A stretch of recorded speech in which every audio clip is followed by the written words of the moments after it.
Okay. Testing, testing, one, two, three. Testing, testing, one, two, three. All right, I think we're okay now. There was something funny going on, but be that as it may, I'm here now.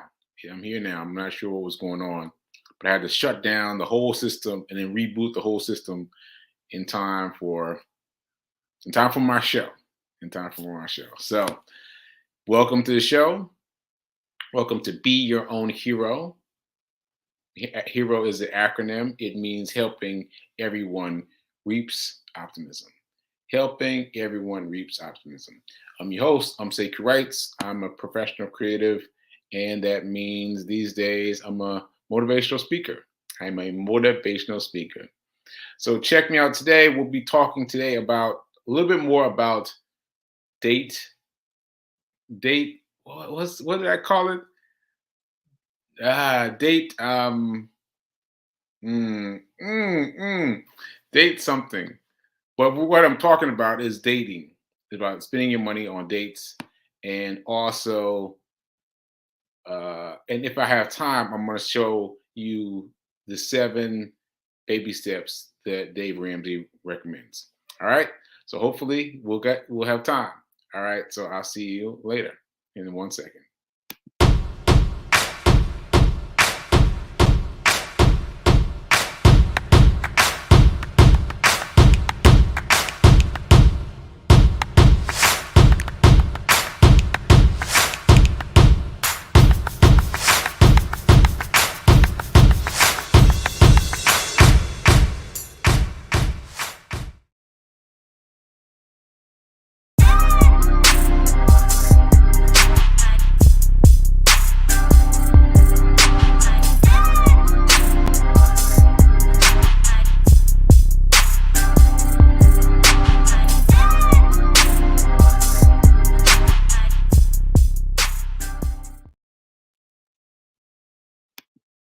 All right, and we're back. We're back. It looks like everything's functioning now. So let's get into it. Let's start with the die roll. The die roll. The die roll. Now, die roll has been hitting me hard. It's been sixes every time. Every time it's been a six on this die roll. So that's been really testing my reserves of strength, and my willingness to accept. And I continue, but hopefully we won't have a sixth day. Let's go.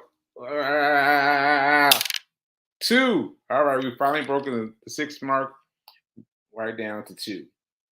Two. All right. So that means you are going to take $2 from your regular places where you put your money, your stock market. Well, no, sorry, not stock market yet. Your basic checking account. Take your money out of your basic checking account, move that money to someplace safe where you can reallocate it towards investing. And now I told you though that I'm using my money towards debt. That's what I'm doing. I'm doing most of my money towards debt, some of my money towards investment. As you know, I've been putting most of my money into investment from this specific challenge, the dice roll challenge. I'm mixing it up a little bit. I'm mixing it up. So hopefully you all are doing something similar. Hopefully you all are doing something meaningful with what you do with your money. Point is, you got to move the money. You got to move the money. Leaving the money as a part of your checking account just means that the money will go fast. It'll go fast. It'll vanish quickly. So that said, I want to read. I want to read. Yes, I want to read this quote. Reminder: if you only spend money, you'll stay poor. If you only save money, you'll stay middle class. But if you want to get wealthy, you must invest. You must invest. You must invest. You must invest in things that will enable your money to make money. Enable your money to make money. Doesn't that sound good? Doesn't that sound good having your money out there making money for you? That's the goal. That's the goal. Okay, so $2. Just a reminder, $2 as we move on into our next thing. So just a few minutes ago, when I introduced the show, I was trying to remember the name of what I called it. And I can't even recall what it was yesterday. And what's my word? Aphasia. Sometimes interrupts with how I think about things. Like sometimes I have it locked in my mind and then it'll just vanish. So for those, I didn't make the announcement. So I am an artist who is doing his show with the fallout from a stroke. So I'm doing the show despite the fact that I had a stroke relatively recently, and I've got some some problems. Well, not problems, but I've got some challenges with dealing with aphasia. And aphasia is just dealing with the the the stress and strain of communication, and that's been really interesting for me.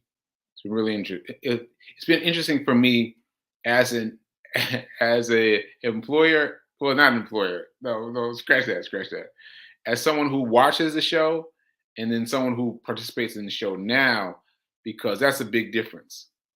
I've learned a lot by watching myself, and I hope I've learned enough to move forward. But also, I've learned that this is a little tricky for me. This is a little tricky for me. So I hope that I do well. Hope I do well. That said, moving on, moving on. Okay, so I said it that way. I said all that apology just now because yesterday I felt so, I don't know. I felt I I don't know what to call it yesterday, but I was what's the word? Mm, I can't recall the word. I can't quite recall the word, but the word is means that I was embarrassed. I was embarrassed by what I was talking about yesterday, and that affected me in real time during the show. And so you saw me cut the show off quickly because the the topic made it a little difficult for me. So just to recap, I was talking about dating debt. Dating debt. I just remember the phrase dating debt yesterday. And I was talking about Anthony O'Neill and his idea that you should have conversations about what you are doing with your money early on in dating. Like you're dating with somebody saying, all right, look, this is what I'm doing. I'm getting rid of this money. I'm getting rid of this thing. I'm getting rid of that thing. I'm paying these things off. And so because of all that, I got X amount that I'm dating with you. And I told that story, and then I told a story of my own.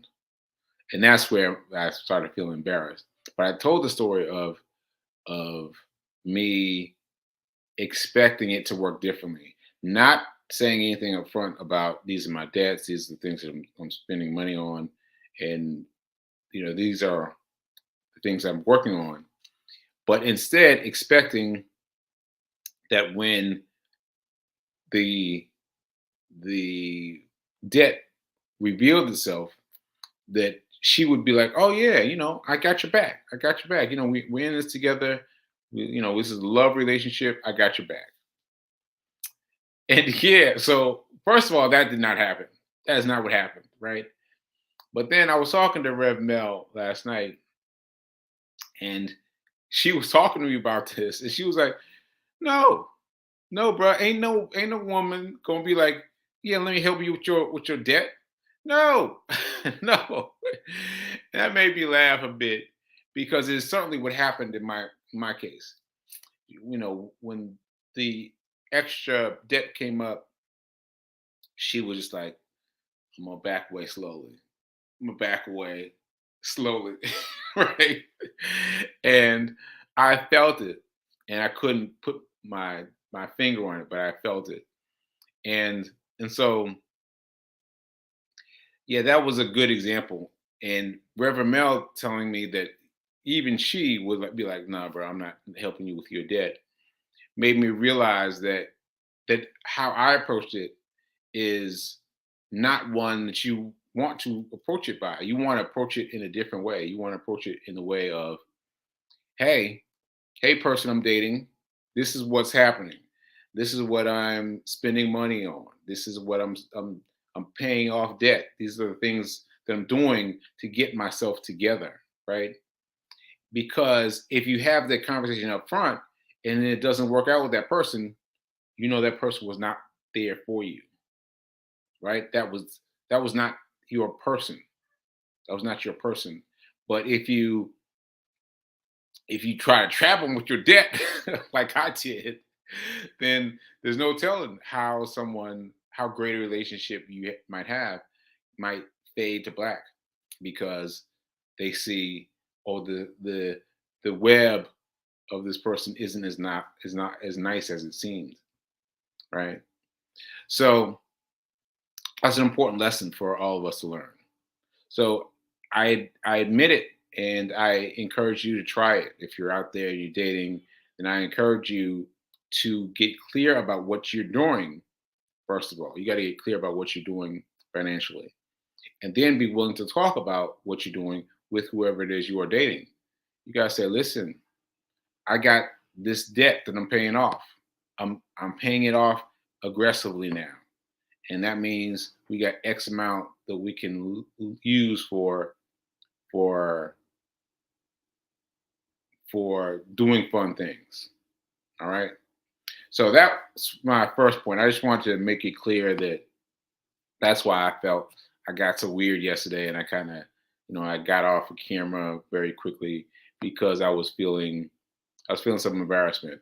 But I hope that my embarrassment is what you need to help you fuel the process for you, for you. All right. All right. So now let me segue on to back to this quote I was reading from from the book, right? Oh, wait a minute. Let me see what Rev Mel is saying. Rev Mel is saying, "We got you, Sekou. You are courageous with your sharing." All right, I appreciate that. I appreciate that. And all for sharing priority is being debt free. All for sharing priority is being debt free. Now, so sometimes the aphasia affects me, and I can't quite process what's being written in the quotes quickly enough. So that's what you're seeing. Like sometimes I can't quite read it fast enough. Sometimes I can't quite understand it fast enough. So that's just my alopecia, my aphasia working itself out. All right. So anyway, now that I said that, I also read this quote yesterday, and I read it yesterday, but I didn't give it context. So let me read this to you. So this is from the book Dave Ramsey. What's the title again? Dave Ramsey, Complete Guide to Money. Complete Guide. Yeah, there we go. Dave Guide, Complete Guide to Money. All right. So here's the quote. Discipline is hard. It hurts and requires sacrifice.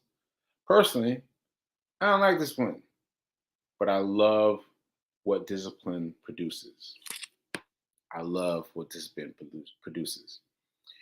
So I read this quote several times yesterday. I hope you caught it, but I didn't reflect what it's reflecting.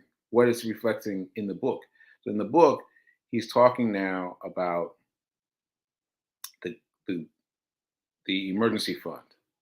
Now, if you've been following the show, you know that he talks about these 7 or 8 baby steps Dave Ramsey does.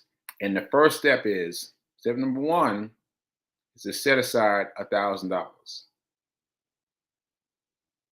Set aside $1,000 as your emergency fund. If you already got $1,000 set aside, that's great. That's great. But how's your debt though? How's your debt though? You know, because if you've got extra in your savings account, in your due in your emergency savings fund, but you've got extra little things that are debts, all these little debts that are spread out all over the place. You need to reduce your extra and move that money towards the debt. I'm gonna say it again because it really hit me. It really hit me. So if you've got debt, I'm sure we all do, right? You've got debt. You've got debt spread out in a bunch of different places. Credit card here, account there. You've got all these different things, right? And you want to get down to zero, right? That means you take your account, your savings account that has more than $1,000, and you need to reduce that account to $1,000, and you take the rest and mold those checks. Take that extra $1,000 and hit all those debts with it. Hit all those debts. All those debts. Can you imagine? Like now you're starting to get how difficult it is. How difficult it can be, right? Because you've got to really get aggressive about eliminating debt. And now I haven't read much of it here because deliberately he skipped section 2 and went to 3 because section 1 was your emergency fund. Section 2 was pay off all your debt. Well, he skipped that part and he went straight to number 3, which is build that debt into a bigger pool of money, right? So for numbers' sake, to change that $1,000 into $10,000. Yeah, $1,000 into $10,000. But you've got to do that while you're attacking all this debt, all this debt. Like he's saying, hold that $1,000, hold that $1,000, and anything extra, anything more than that, attack the debt, attack the debt, attack the debt. And now I've said a couple times that I've done this.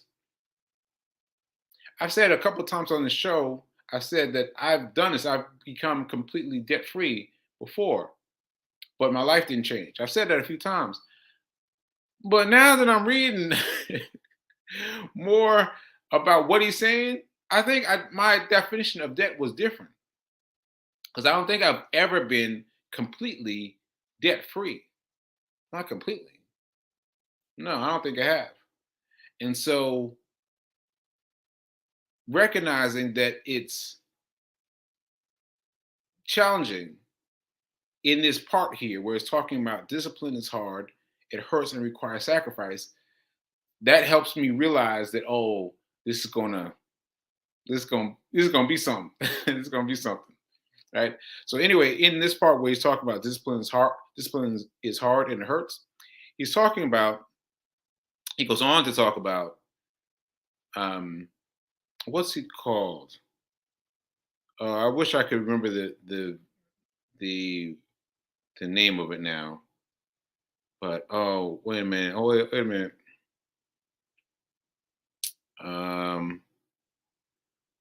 Well, we're just going to call it compound interest. So compound interest, he explains it like this. He explains it. Oh, let me read this. Right. So say you have $1,000 in. Wait a minute. Let's be clear.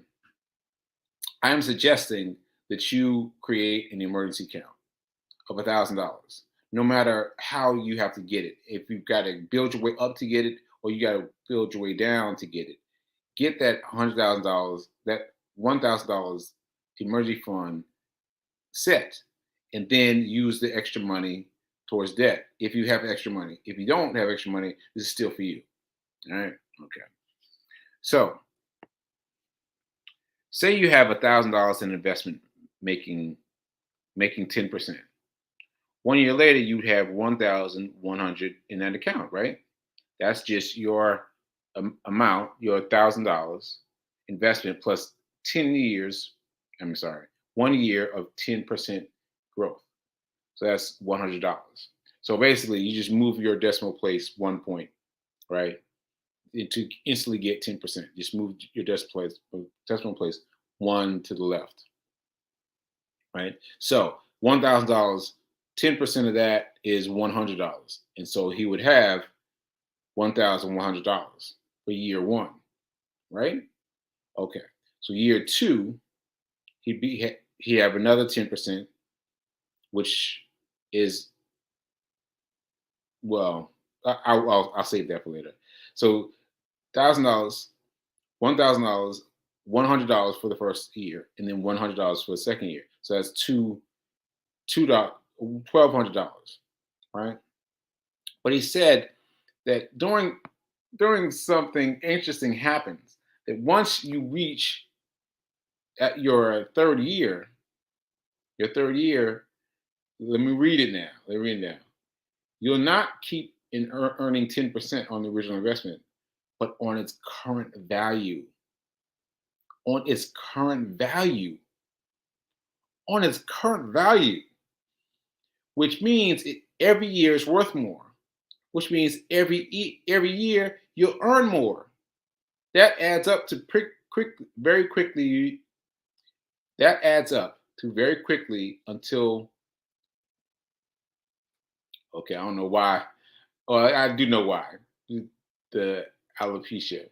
Anyway, so every year it's worth more, which means every year you'll earn more. That adds up quickly until eventually the compound interest just goes nuts. Yeah, he wrote that. He wrote that, just goes nuts. That's very funny. It just goes nuts. Like, think about that. See, and now, and mind you, that I've been harping, I've been guessing at the number 3 to 5 years. I have been, and I've been looking at based on the charts, 3 to 5 years, because 3 to 5 years, I was like, I don't know what's happening, but 3 to 5 years, it takes off. Well, that's what's happening. That's what's happening. Like, once you make it those 3 years, once you make it that long, once you don't sell out for any kind of emergency, any kind of anything, then you start earning interest on the amount, So it'll charge interest on the $1,200, and not just the original $100,000, $1,200, and then the more you get, the more it's building interest on your account. So that's really good. That's really good. So again, this is called compound interest. Compound interest. So please, everyone, check it out. Please check it out. I wanted to show 10, 15. Yeah, I don't think I'm gonna have time to show. Maybe I'll show as much as I can. As much as I can. Because I want you to hear Dave Ramsey talk about his his um his 7 baby steps. 7 baby steps. I wanted him to share that with you. So I wanted I found a short version that I hope you can stomach, because I've heard that his effect isn't lovely. But anyway, hopefully you'll check it out. So let me press play now, and then hopefully this will take us out of the morning. So shout out to Margareta. Shout out to Linda. So as I'm doing this, this might take me out of time. So let me just say that I did participate in Reverend Melissa's 30 mental 30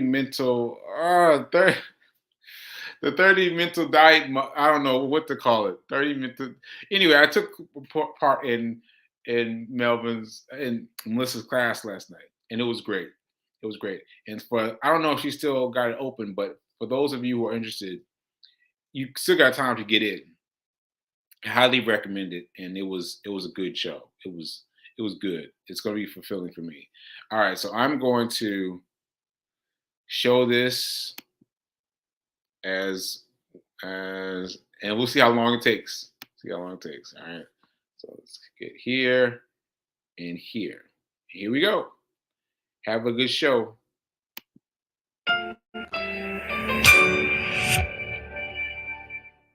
So, George, 30 years ago, when I started teaching this stuff, I was first teaching people how to get out of debt, live on a budget, be generous, live on less than you make. So, you have a plan, you avoid debt, you save money for emergencies and later for investing.